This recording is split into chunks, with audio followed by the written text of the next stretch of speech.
Wanadhani asibongolala. Tumejamu sijifanye uja notice. Wanadhani asibongolala.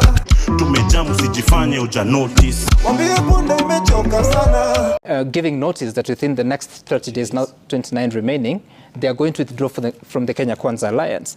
So this is happening after promising to strengthen devolution and so many other good things, but you find the president going to the streets of Nairobi, making further promises that are not budget-based, and you have seen, promising learners a very good thing, a good meal. I mean, all of us grew aspiring to eat a chapati. Yep. But the manner in which this is being done, I don't think it brings a lot of honor to systems and processes and separation of powers, especially when you come to think of devolution. Even the ID, sorry, Gituku, even the ID, removing the charges. Exactly, including the identity roadside cards. declarations are back. Sorry, roadside declarations? Oh, declarations or... Yeah. So no, really... they're not roadside because the vehicle is right in the middle of the road. So the sunroof declaration. Sunroof declaration. So really, for the sake of, if the commitment here is to honor the Constitution of 2010. Not like this. And I think I was having a chat with you, Yvonne, and telling you that I think it's been so long since we read the Constitution.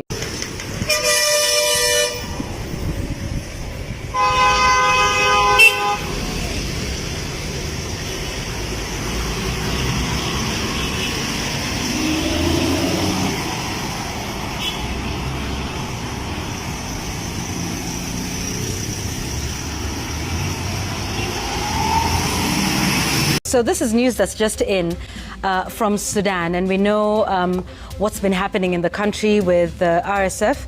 So Sudan has tonight announced a suspension of all imports from Kenya due to Kenya's support for the RSF militia.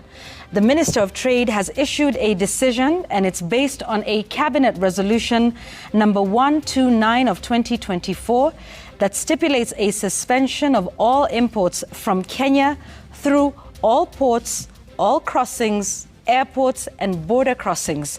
The decision will be effective from the date of the decision until further notice. So everything that's happening with RSF and Sudan here now taking an economic turn to it.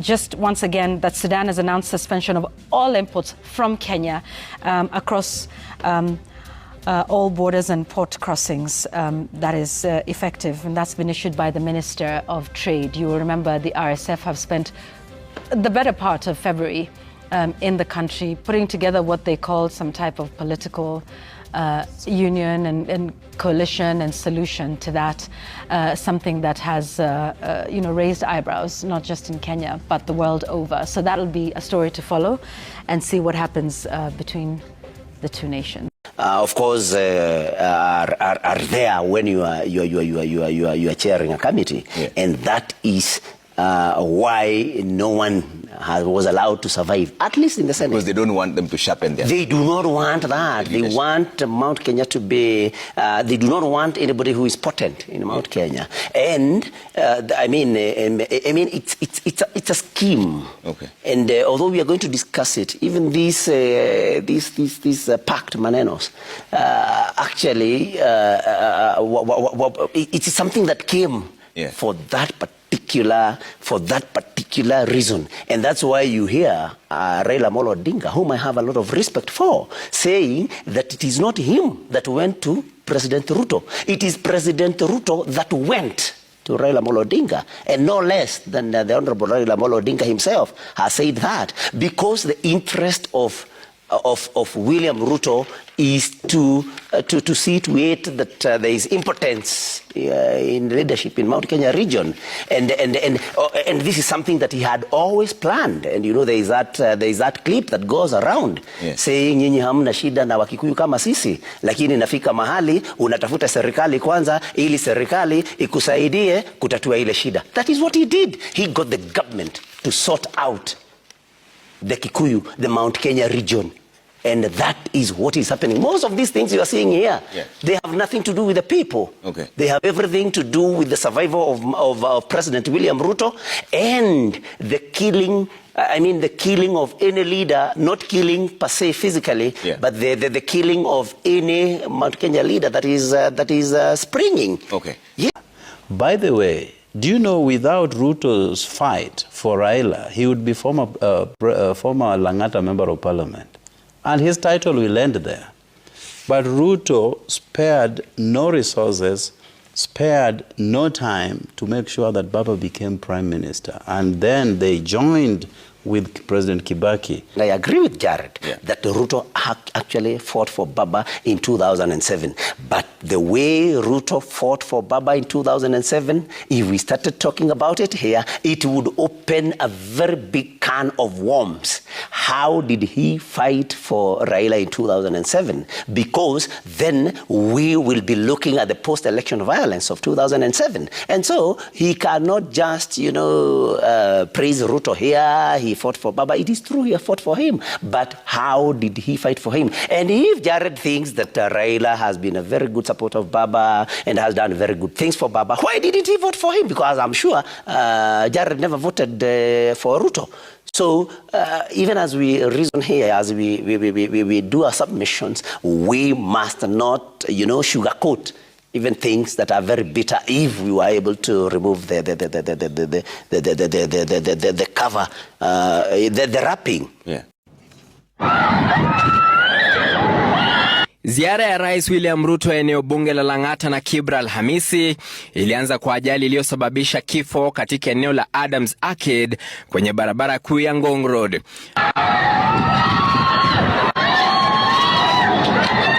Magari haya ya msafara wa rais yaliyokuwa yanaendeshwa kwa mwendo wa kasi kutoka eneo bunge la Lang'ata hadi Kibra yakimgonga raia wa Kifaransa kwa jina Edgar Charles Frederick alipokuwa anavuka barabara na kumuua papo hapo.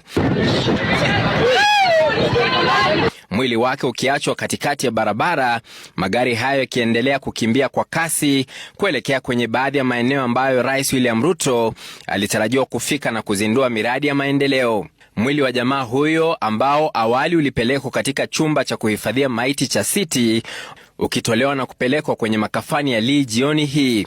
Kupitia kwa ujumbe kwa vyombo vya habari, idara ya polisi ilisema jamaa huyo aligongwa na gari la serikali na kwamba uchunguzi unaendelea kuhusu kisa hicho.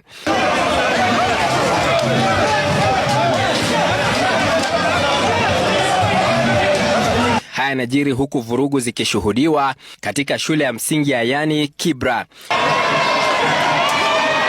Maafisa wa polisi wakikabiliana na vijana walioingia kwenye shule hiyo kwa lazima, wakitishia kuvunja lango kuu la shule, wakilemewa nguvu na kufurushwa nje mara ya kwanza na kupigwa na rungu za polisi. Vijana wakiwarushia mawe maafisa wa polisi wakiwa nje ya lango kuu. Baadhi ya wabunge wakiwemo mwakilishi wa kike wa Nairobi Esther Passaris na mbunge wa Makadara George Ladwa wakipatikana kwenye patashika hiyo. Baada ya nipe nikupe hiyo, maafisa wa polisi walilemewa nguvu wakiwapisha vijana hao waliojaa uwanjani. Vijana hapa Kibra muko tayari ama muko tayari bwana?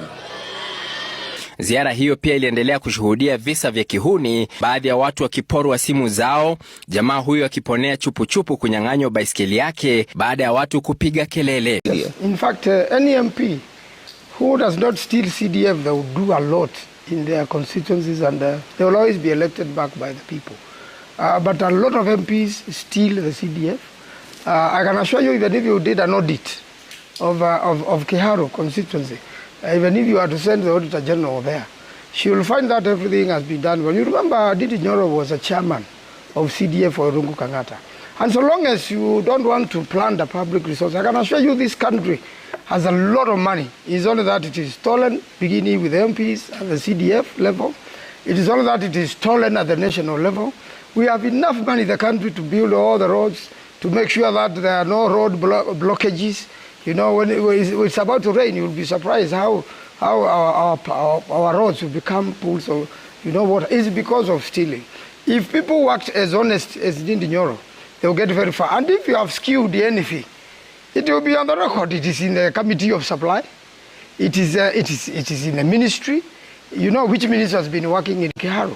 It will be there. You know the government implements through the ministries. So and I'm sure CDF is not more than any other person. I can assure you that's a model constituency. Ichungwa should go and land there, and Junet. If Junet Mohammed abandons his constituents and is always in Nairobi doing politics, and you have allowed thieves to run your CDF, there will be no classroom which will ever be plastered. It will never have windows.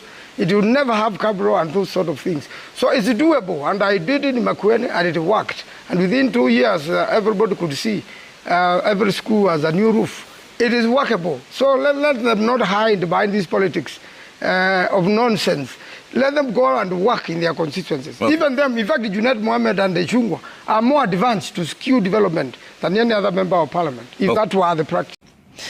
National Assembly Majority Leader Kimani Ichung'wah said that J.B. Muturi was unhappy with his new ministry because it doesn't have opportunities for bribes, which he was used to. What's your response?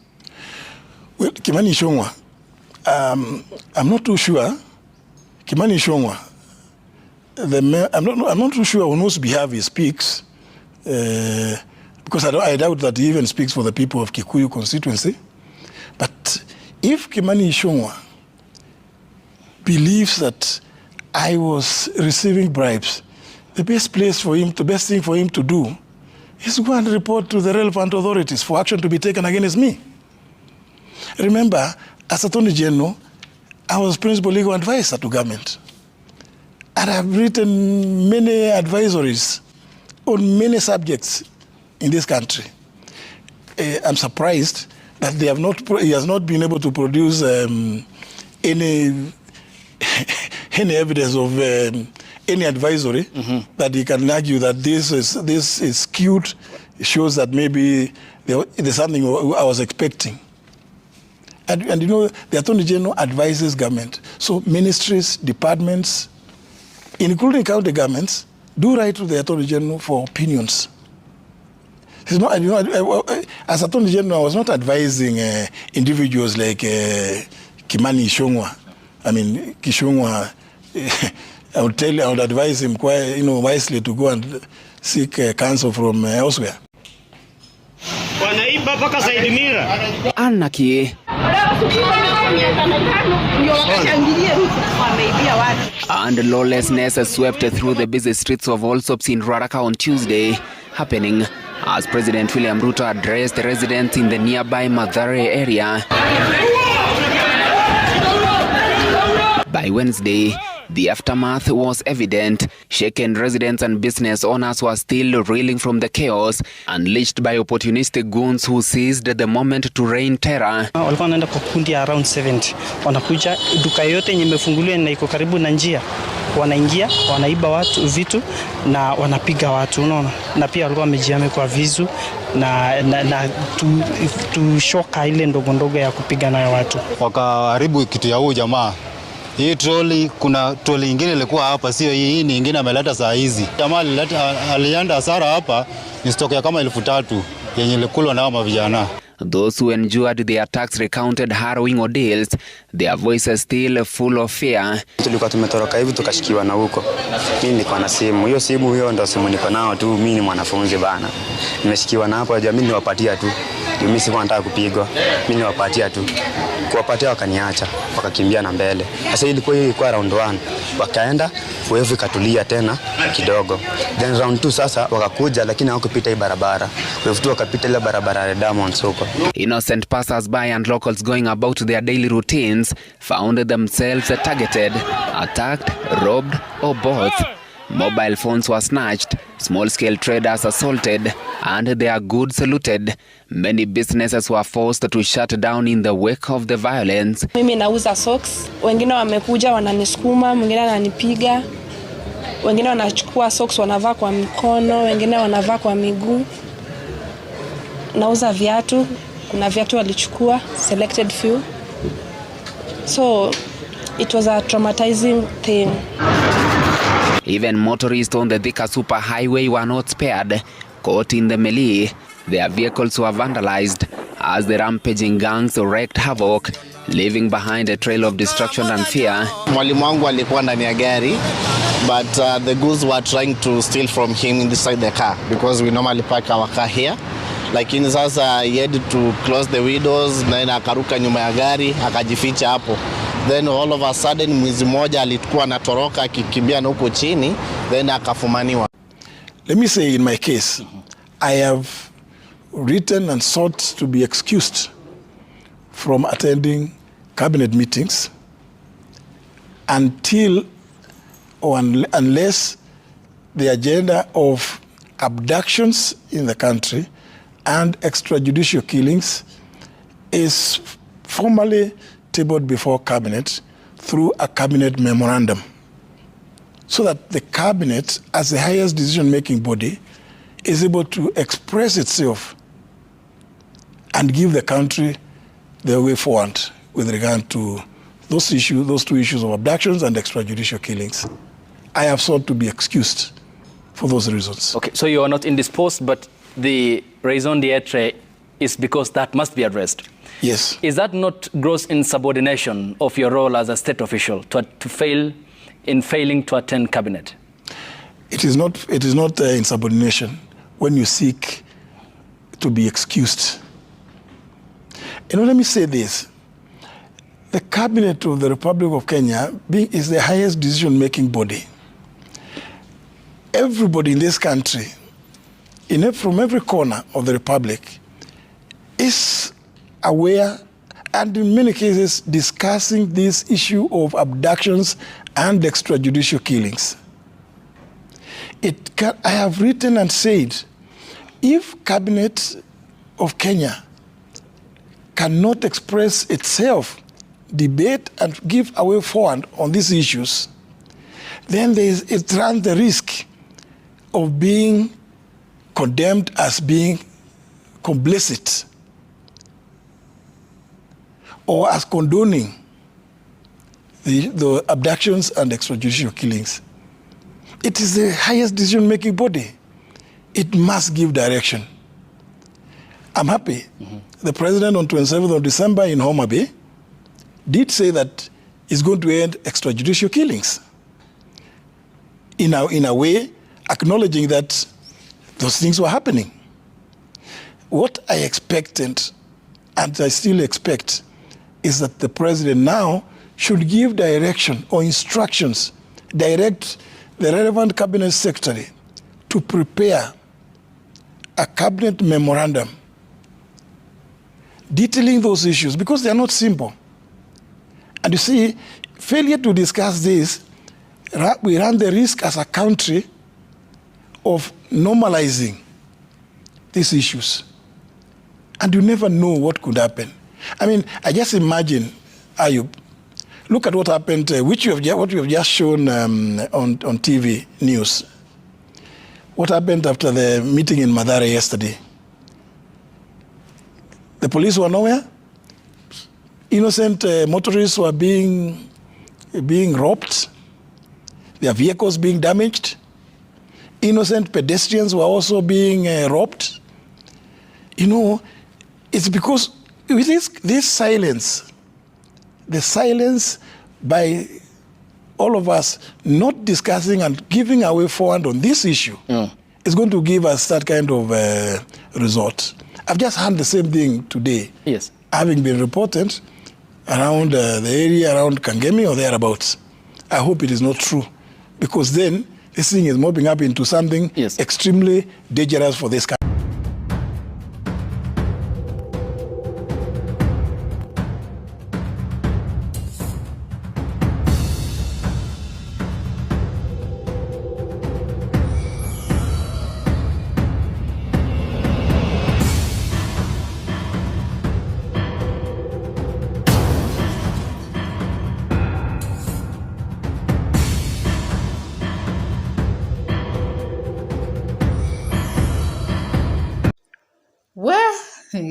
Leo ndio nimejua Wakenya wapendi kusoma. Imagine kuna track ya vitabu ilianguka. Na hakuna hata mtu mmoja alikaribia hata kuangalia ni nini. Watu waliacha hizo vitabu hapo. Imagine ingekuwa pombe, chakula ama petrol, vile watu wangeja pale. Kweli Wakenya wapende masomo. Wakenya na masomo wako hivi. Hii nayo siwezi taka kuachwa nyuma. Guys, we are doing BN's massive following. We are getting BN to 1 million followers because BN is who he thinks he is. I mean, kipara bila pesa ni kidonda.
A few moments later. Happy time, happy time. Extra pressure, baby, when you whine on.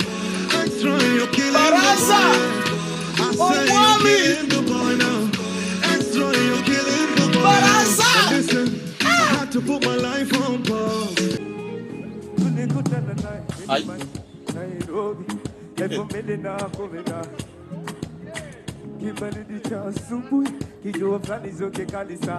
Everybody sing.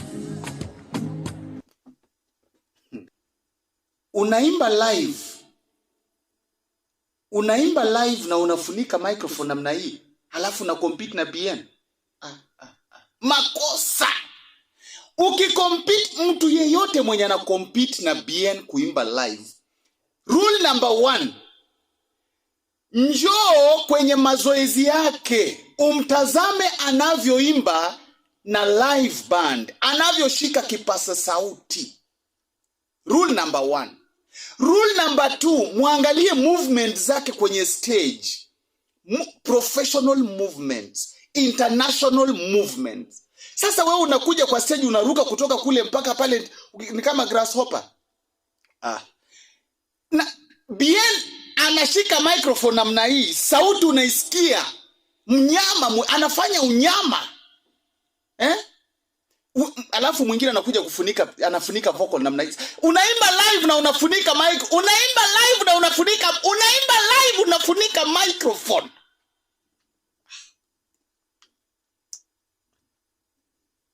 Alafu na compete na BN. Sasa hebu niseme hivi. Kama BN angekuwa amekuja na jeshi, kama angekuja na Benson, angekuja na Nviri, angekuja na Savara, akuje na Chima, niachane naye. Nitazidi kuongea kwa niaba ya Wakenya. Nianze wase, mkufiti, manze unajua hii story ni ngori. Youths hapa mtaani hatuna ma ID. ID ni kitu ya maana, tunafaa tukue nayo. We as a Gen Z, we've talked, we've marched, we've fought for change. But what is all this if we don't show up where it matters? We the Gen Z are the pulse of this country. The future is in our hands. Lakini bila ID, that power is not. Hii ID is more than just a card. It's the key to opportunities. Ni ufunguo to freedom, the change we have been waiting for. Why is an ID important? It is because you cannot vote without an ID card. So if you don't have an ID card, one, you do not exist in this country. As you can see, they are mocking us. What are they saying? That sisi tuko tu pale online, lakini kura ni kwa ground. Now, what can we do? Let's register for our IDs. And for you to register for your ID, you can visit your chief's office because they have all that power with them. Again, we have over 900 registration centers across the country. we have 55 Huduma centers, and then we have 360 sub-county offices. We account for about 70% of the population. That means if we vote, we get to choose who will be our leader. 2027 will be our moment as the Gen Zs. Ngoja kwanza. We work hard, we push our boundaries, but when it comes to choosing the leaders to determine our future, we are not involved anywhere. Our voices, no numbers zetu hazimati mazee. So what are we supposed to do? Go get your ID, register as a voter, and then come out and vote in 2027. It's that simple. My fellow young people, the Gen Z, it is high time we understand the politics of our country. We must understand what role politics play in our lives. And until we get politically mature, we will always be maneuvered, swayed, or deceived into supporting people politically, those who don't have Kenyan interest at heart. 2027, without your ID, you will not be able to vote. What are you doing without your ID? I will urge all of us to hold each other accountable. Uliza mzae, uliza madhe, uliza beshte yako kama akona ID. The cost of living is going high. They are killing us and abducting us every day. What are we supposed to do? We're supposed to send them home. How are we going to send them home? You make sure you have your ID for 2027 so that we make sure we pump new blood of good leadership and are good leaders and have a better country because our motherland is where we are. Identity yetu, Kenya ni yetu. Our future, our choice. Identity yetu, Kenya ni yetu. Identity yetu, Kenya ni yetu. We can do this, guys. Twende tukapate ID bana. Mimi mwenyewe niko na ID yangu. Here's my ID. Salute you all. To my fellow young Kenyans, if you are not a registered voter, please make the time to go and register as a voter. Because Kenya's future depends on you and me. So how do you register? There are IEBC offices in every constituency, and that is where you register. So please find the location of the IEBC office in your constituency and register. All you need to carry is your identification card or your passport. There are those who are saying that Huduma centers are registering voters. Huduma centers do not have an IEBC desk as of now, maybe later. So please go register and let's prepare to save Kenya together. And for those who have registered, please go to the IEBC portal and verify your details. Please. Now, so some of you are very wicked. And I don't have up to 10,000 subscribers on YouTube. Some of you are my village people. You are my village people. I will not hide mouth. All of you are my village people. You are the one that is following me. Go and subscribe to my YouTube to prove to me that you are not my village people. Thank you. Wa Kenya. Ati Trump aliweka Biblia chini akaanza kazi. Na kuna mwingine aliweka Biblia chini akaanza wizi. Nyinyi mutakujiwa. Nyinyi ongeeni tu. By the way, guys, if y'all have not realized, Trump has been a sworn-in president for less than 48 hours. But the changes he's already making are massive. Like, he's making big decisions in less than 48 hours. In less than 48 hours, amemaliza LGBTQ. Amesema huko kuna gender mbili peke yake, male and female. In less than 48 hours, amerudisha TikTok. In less than 48 hours, anyway, na kuna huyu wenyu anafanya campaign. Anafanya campaign. Ai. Mungu tusamehe. Anafanya campaign.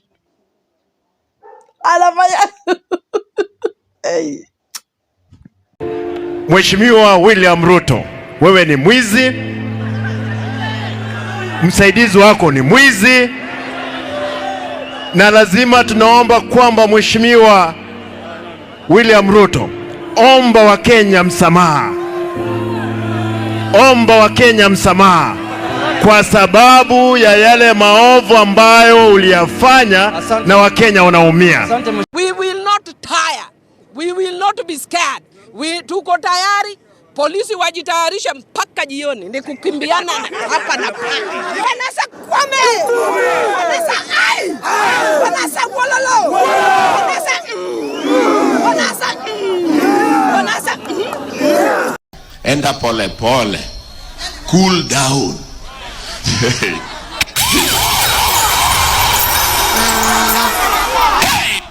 We are not cooling down any soon.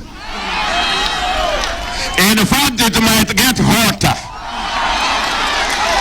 We will consolidate. Kisungu kubwa. And after we consolidate, we will strategize. Here I come. Oh, here I come. Oh. Hello.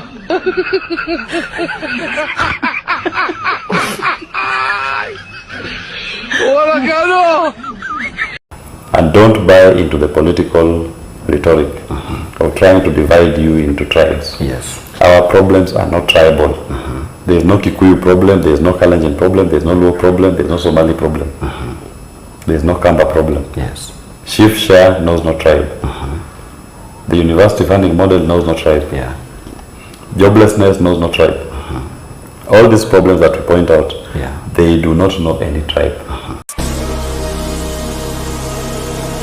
The revolution about to be televised. You picked the right time, but the wrong guy. I want to perform their favorite song, but you know they love to sue. What song? Yeah, that song. Maybe I think about it. Oh, no. Know what? I slow it down. Say, ladies, do me this solid.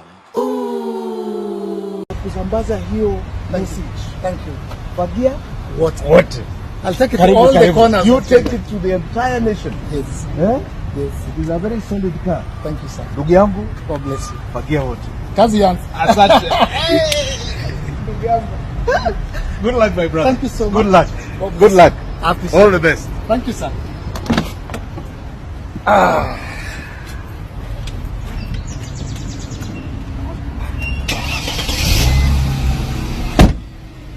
It's time for a fresh start.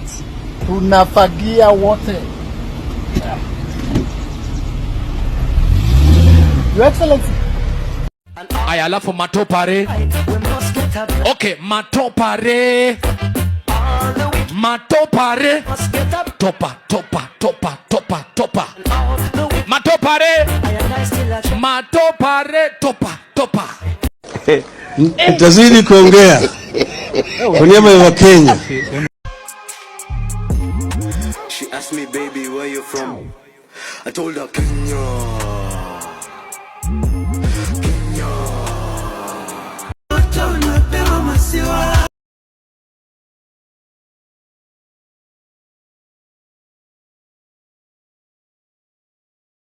I beg of us, I really want to beg of us today, as the chair of UDA, let's stay focused to what it is we promise those hustlers.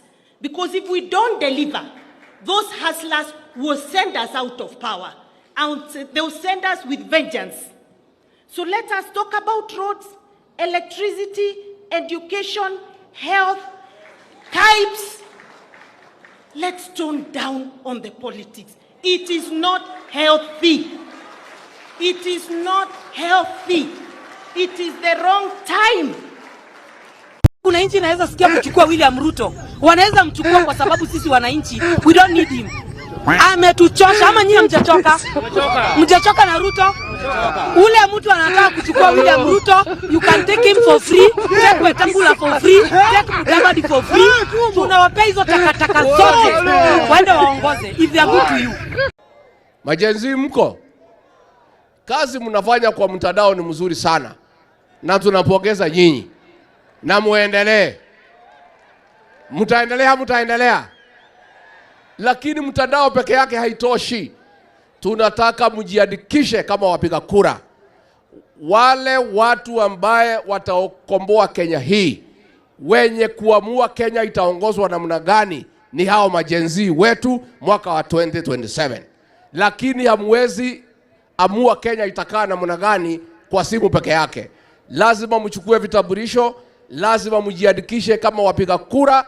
Siku hiyo ikifika muamuke saa 9, muungane na sisi na wengine, tuende pale kwa debe, tutafute uongozi wa maana ambaye utaheshimu wa Kenya, utaheshimu demokrasia na utakubali kufanyia kila mtu maendeleo. Tumekubaliana majenzi? Hata nasahau tarehe ni gani. Mimi siko na tarehe kwa kalenda. Na mimi hata sina haja nayo. Mimi chenye niko na haja nayo ni serikali ya 2027. Huyu mkata ushuru tumtoe. Na tuungane si wote. Meta vile naona nisha reject hiyo finance bill 2025. Ningoje tu date ya maandamano. Juu mambo yendi bana. Mimi hata wafanye nini? Mimi nisha reject. Mfanye nini? Nisha reject. Mfanye nisha reject. Nime reject. Mtoe date ya maandamano sasa. And we are not alone. There's a new force of nature at hand, stirring all over the world. They are the young people whom, frankly, we have failed, who are angry, who are organized, who are capable of making a difference. They are a moral army. And the most important thing that we can do for them is to get the hell out of their way. Kwanza mimi ikifika 2027 naiba mpaka kura ya madhangu na budangu. Sitaki warudi tu huko tena. Sima youth church anuka. Madha zetu bado Ruto unaenda home na 13 parliament tunaivunja. Uende home wote tuanze fresh. Mr. Speaker, sir, I'm here to address you. You must go. Ruto must go. Kwapa na hatuendi. Kwapa tunalala huku na hatuendi. We don't fear you guys. You hypocrites. We don't fear you. Mr. Speaker, we don't fear you. Tuko ndani. We stomped inside. Sisi ni nani? I'm inside. Niko ndani. Na tunamalizana na nyinyi. Tunamalizana na nyinyi. Mmetutesa sana. Today is today. You must hear our cry. Sisi ni sisi. Utatusikiza. Hii ni bunge yetu. Sisi tumewafanya mko hapa. This is our parliament. You must hear us. Kama hamna masikio, tutawafanya msikie. Poa manze. Sasa nini? President tunataka kuambia uko na miaka 2 katika ofisi. Na wananchi hawa they will punish you na hata ukiwa na pesa watakutoa nje. Wacheni tu mimi niseme na mapema. Ndio kama kuna list na andiko mniweke kwa list. I can't wait to reject finance bill 2025. I can't wait because I know it will be something absurd. It will be something mental. I can't wait. Mneke kwa list jameni. List reject. Idiots who don't want to participate in the affairs of their nation, they think things will just work in and of themselves. Then they are tribalists. And these tribalists, they think that they are only safe with people who are from their tribe. And tribe can mean people from the same culture, same language, or same culture. Then they are citizens. These are individuals who are responsible and know that when you want to be served, you must give those who have the desire and the intellectual capacity to serve you. In many societies, it is only a small percentage of people that can be called citizens, not more than 5%. And if a society wants to grow in the right direction, civic education is what will help the idiot and the tribalist to become a citizen.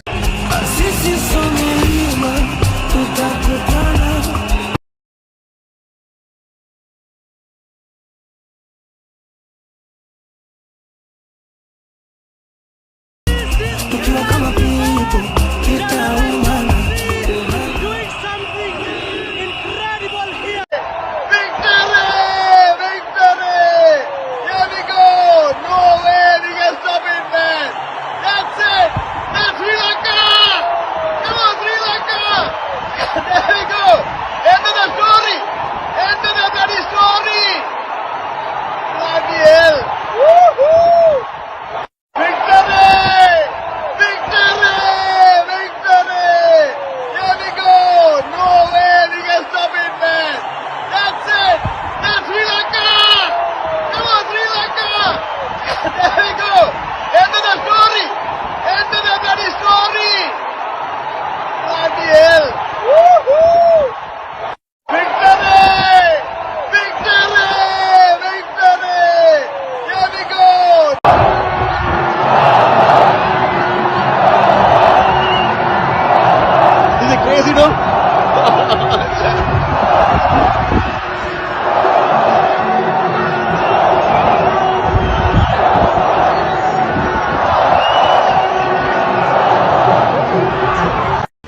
Ruto Kenya. Hata kama angalau najali. Sisi Kenya tumechoka na Ruto. Maisha imetuharibikia, analipisha mpaka sodo ya wamama. Pure kabisa Ruto. We don't like you, go home. Tutatafuta kiongozi ambaye anapenda mwananchi na anapenda kijana kama sisi. They want to be described as honorable even when they are horrible. They acquire things which they have not worked for. They promise us things that they know they will never deliver. And there is no shortage of such men and women in the African continent. Now, why do you want Ruto gone? We want Ruto gone because he is killing innocent people. He's wanting to pass the Finance Bill 2024. He's putting tax on sanitary products that girls can't even buy. He can't go to school. He's corrupt. He's taking the money. He needs to go. Yes. Out. If you're going to raise anything, start with your hairline. Nice. Control, Alt, Delete, Ruto. The drunk did better than you. Drunkard did better than you. Nice. Now the next election, yes. Unajua hawa ndio watakuwa nasema fagia wote ama mtasema namna gani? This generation, yes, they use their might because they didn't vote, the largest vote in the last election. Hi Kenyans, mi sina maneno mingi. All I want to say is Ruto must go like yesterday. Bye.